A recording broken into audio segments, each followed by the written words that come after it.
لا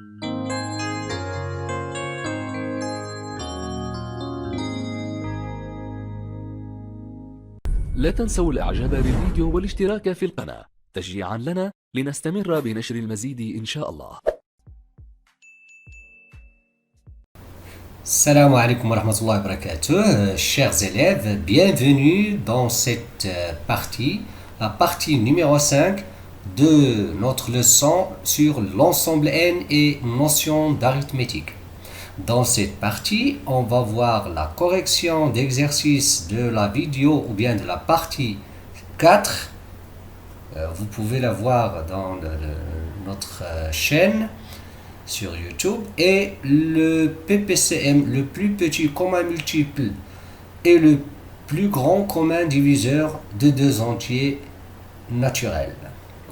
Voilà notre exercice. Donc aujourd'hui on va apprendre une technique de décomposition d'un entier naturel en produit de facteurs premiers. Donc déjà on a vu la définition, maintenant on va voir la technique de décomposition.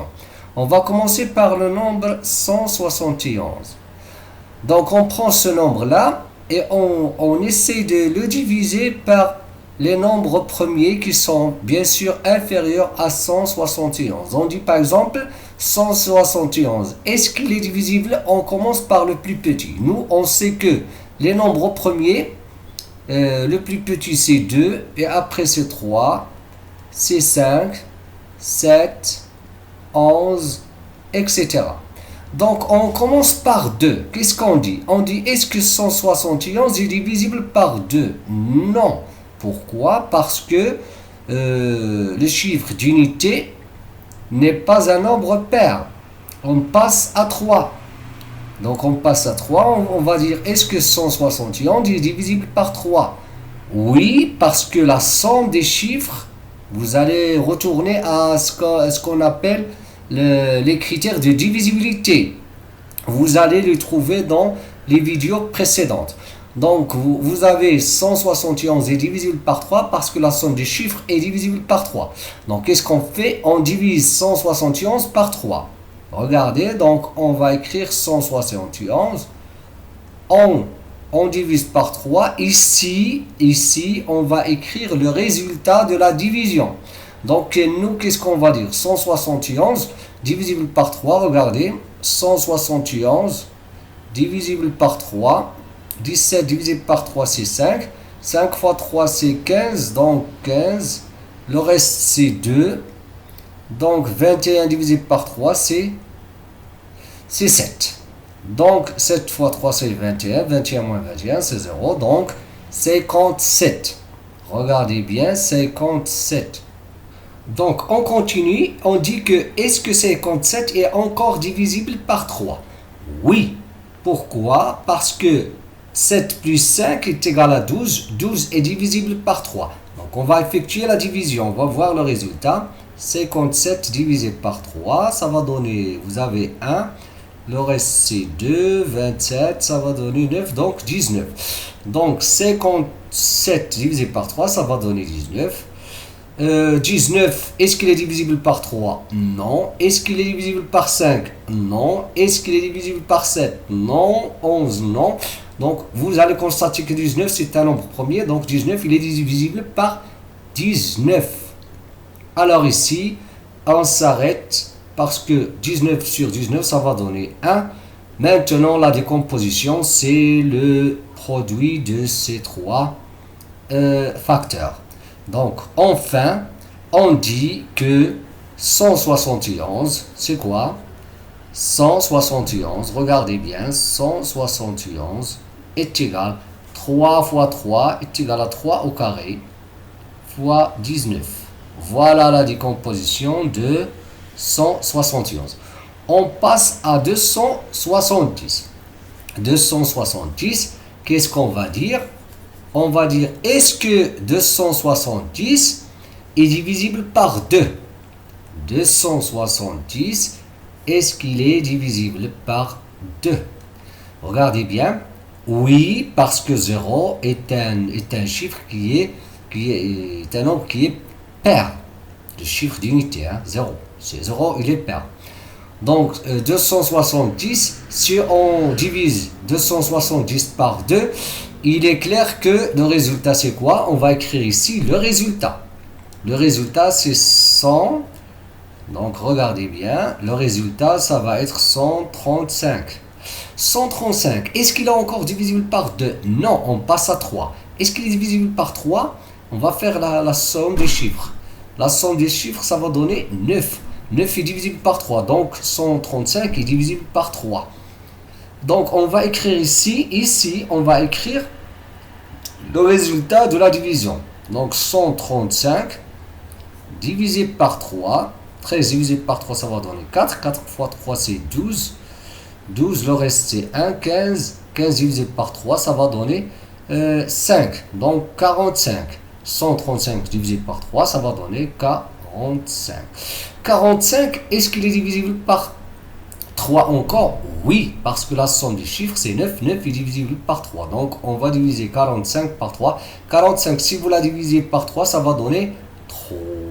Non, ça va donner 15.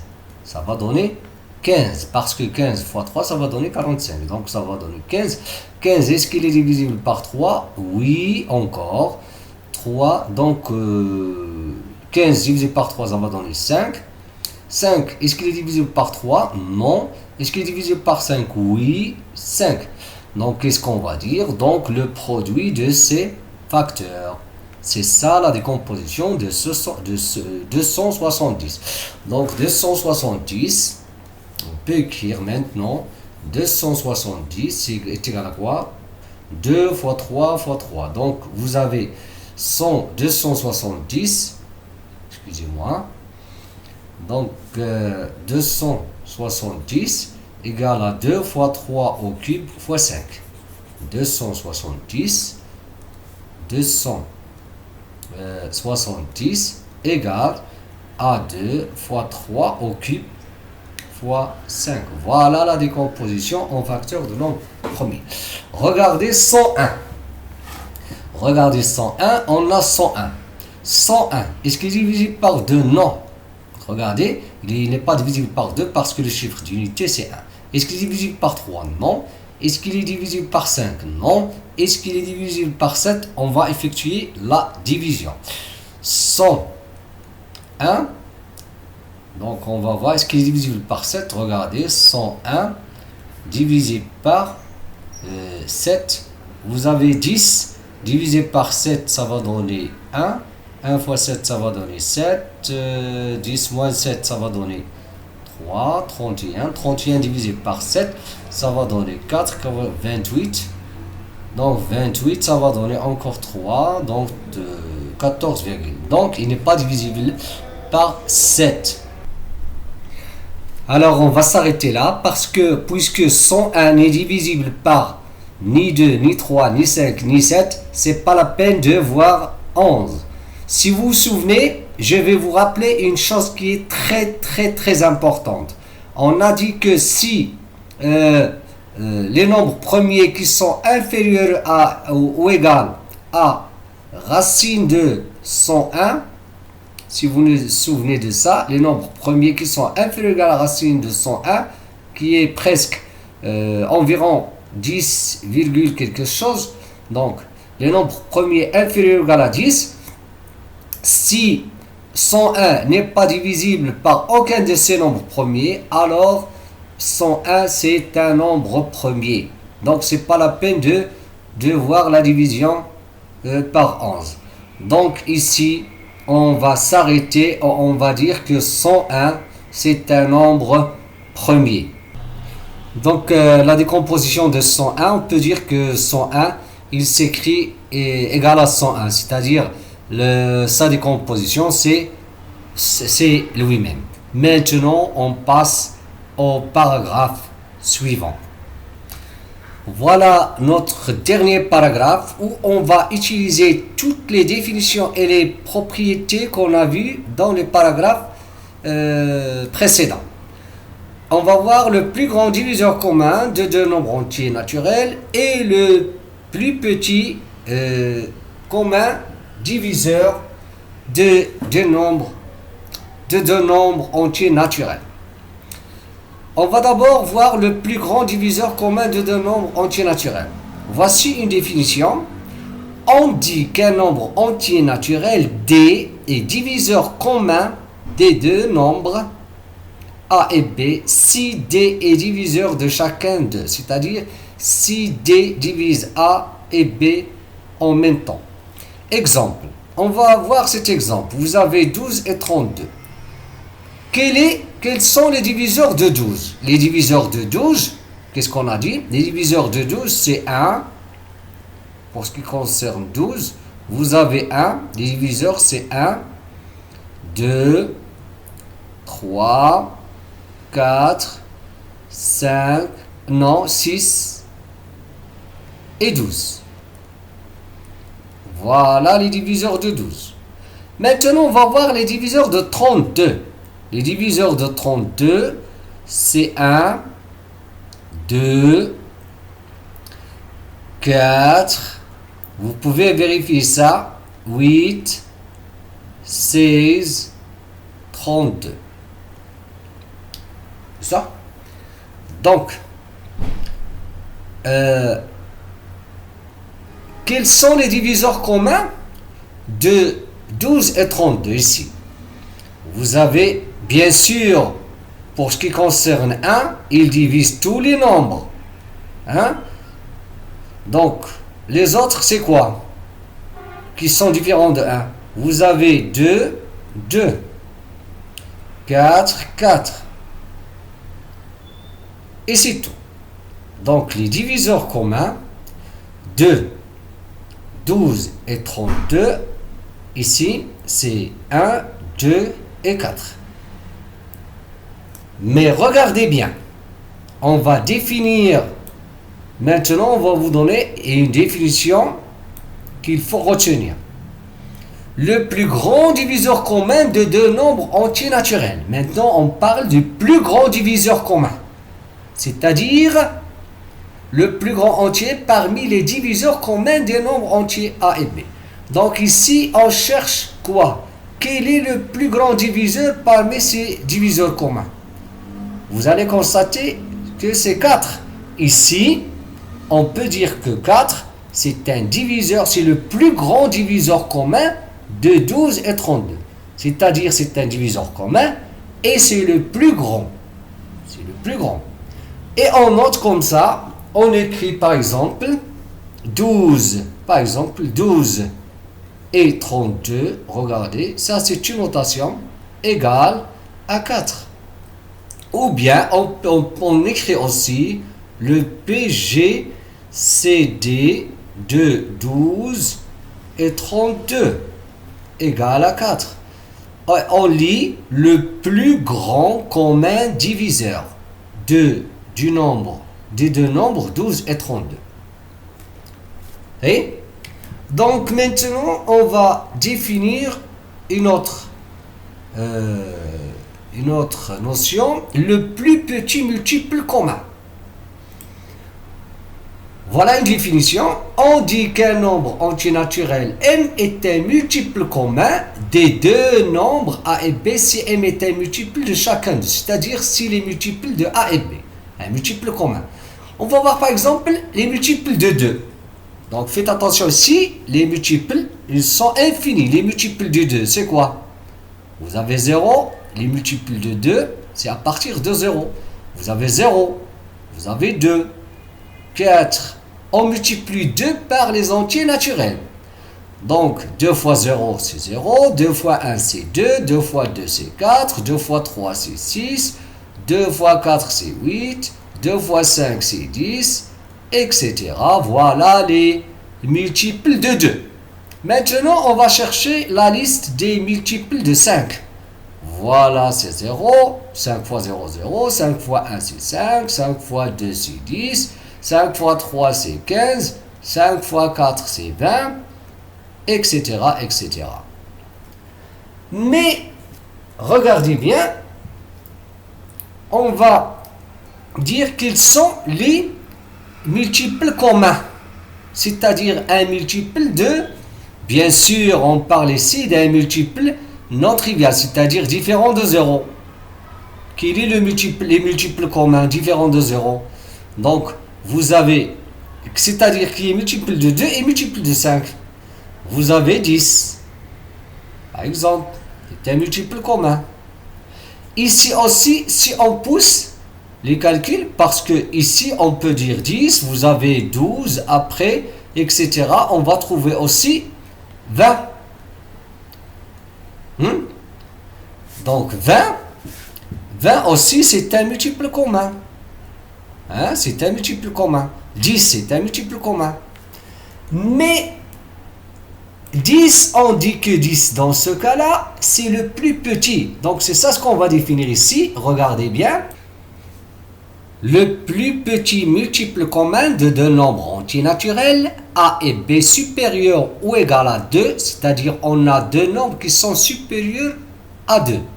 Hein? Et le plus petit multiple commun non nul de A et B, on le note généralement A, V, B ou PPCM de A et B. Voilà un exemple. Donc, qu'est-ce qu'on va dire? On va prendre 3 et 4, on va déterminer les multiples communs qui sont non nuls, c'est-à-dire les multiples qui sont différents de 0. Donc, les multiples communs de 3 qui sont différents de 0. C'est quoi les multiples de 3 qui sont différents de 0? On a 3, 9, on multiplie 3 par les entiers non nuls. 3, 6, je m'excuse. Ici, vous avez 6, 9, 12, donc 3 fois 1 c'est 3, 3 fois 2 c'est 6, 3 fois 3 c'est 9, 3 fois 4 c'est 12, 3 fois 5 c'est 15, 3 fois 6 c'est 18, etc. Et 21, etc. Voilà les multiples de 3 qui sont différents de 0. On va déterminer les multiples de 4. Les multiples de 4 qui sont différents de 0. Les multiples de 4, on va commencer par 4. 8, on multiplie 4 par les entiers. 4 fois 1, 4 fois 2, 4 fois 3, 12, 4 fois 8 fois 4, 16, 4 fois 8, 4 fois 4, 4 fois 5 c'est 20, 4 fois 6 c'est 24, 4 fois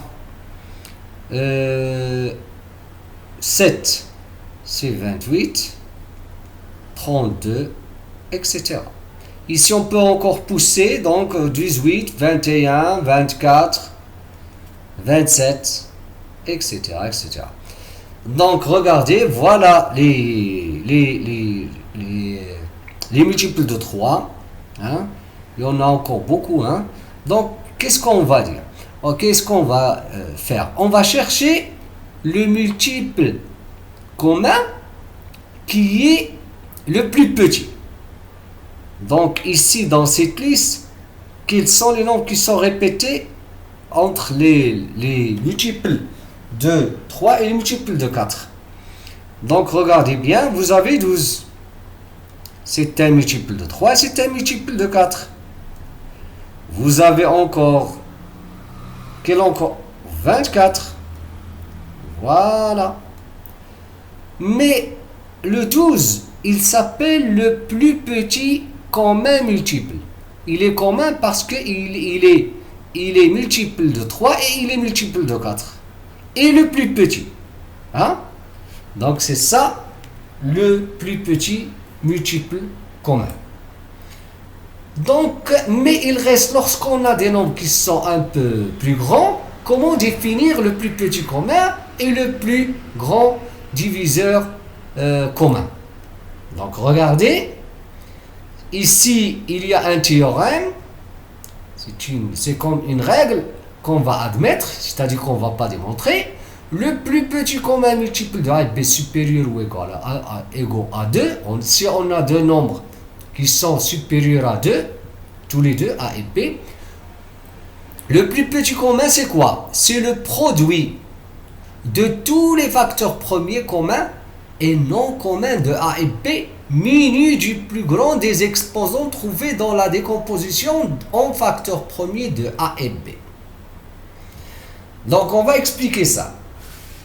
Supposons que les nombres A et B c'est 60 et 54. Qu'est-ce qu'on fait? On va chercher, d'abord on va déterminer la décomposition de 60 et 54. Donc 60, on va décomposer 60, regardez. 60 égale. On va décomposer 60. Qu'est-ce qu'on a dit? On divise 60 par quoi? C'est divisible par 2. Donc, le quotient, c'est quoi? Donc, on aura le résultat, c'est 30. 30 est divisible par 2. Le résultat, c'est quoi? C'est 15. 15 n'est pas divisible par 2. Donc, on passe à 3. 15 divisible par 3, c'est quoi? C'est 5. 5 n'est pas divisible par 3. Donc, divisible par 5.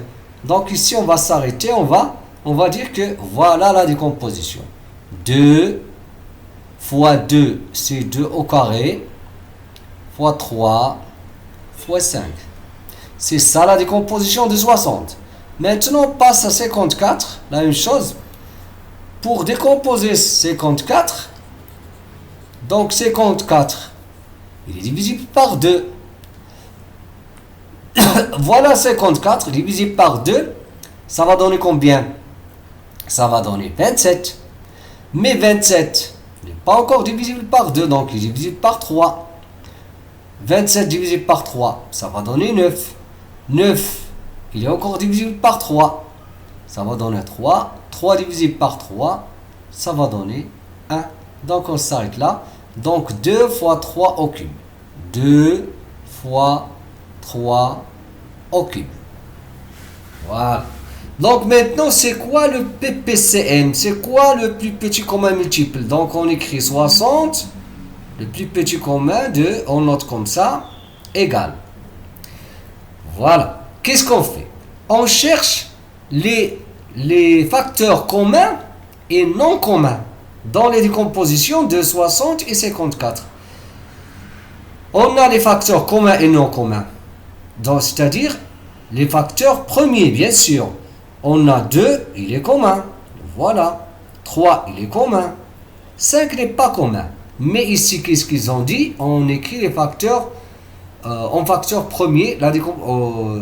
Les facteurs premiers communs et non communs. 2 fois 3 fois 5. Donc, on a écrit les facteurs communs et non communs. C'est-à-dire qu'ils sont répétés, ceux qui ne sont pas répétés dans les deux décompositions. Maintenant, restent les exposants. Voilà les exposants qui manquent. Ici, bien sûr, 5, il figure dans 60. Donc, on va écrire 5.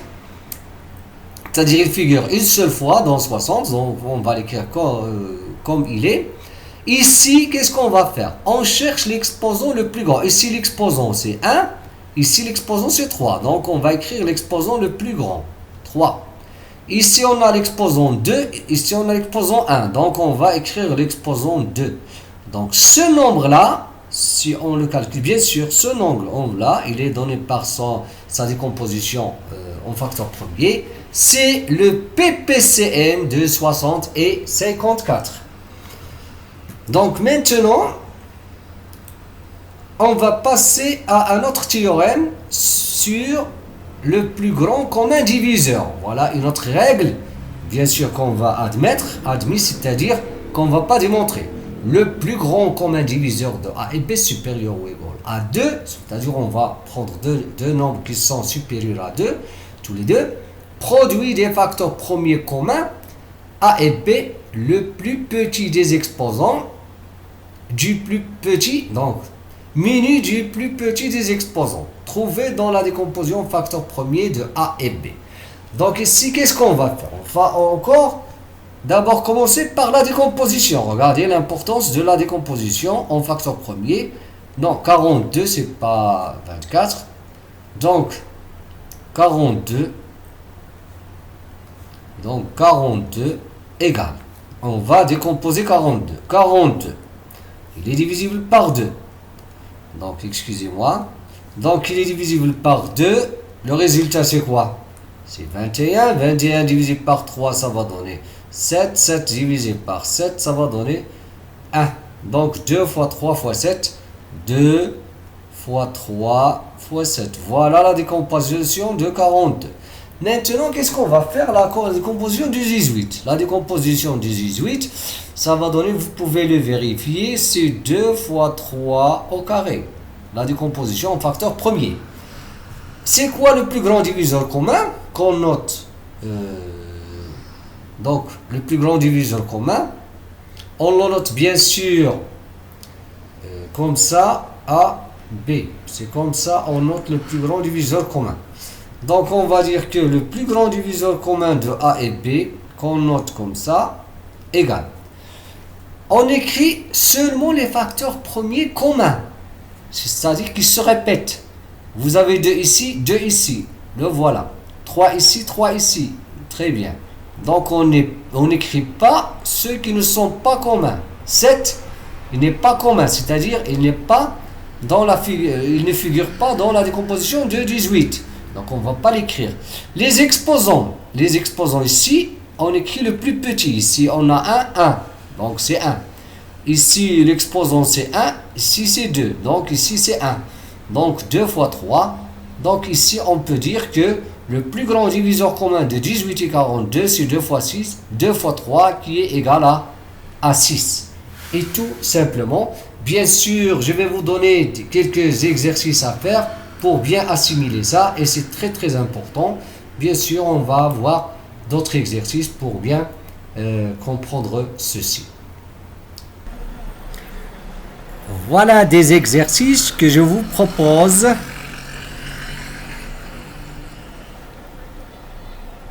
Qu'on va corriger dans la prochaine vidéo. Voilà le premier exercice. Voilà 3 exercices qui sont extraits d'un examen. Voilà 2 autres exercices. Et voilà le dernier exercice. Et si vous n'êtes pas encore abonné, abonnez-vous pour recevoir la correction de ces exercices. Et à très bientôt.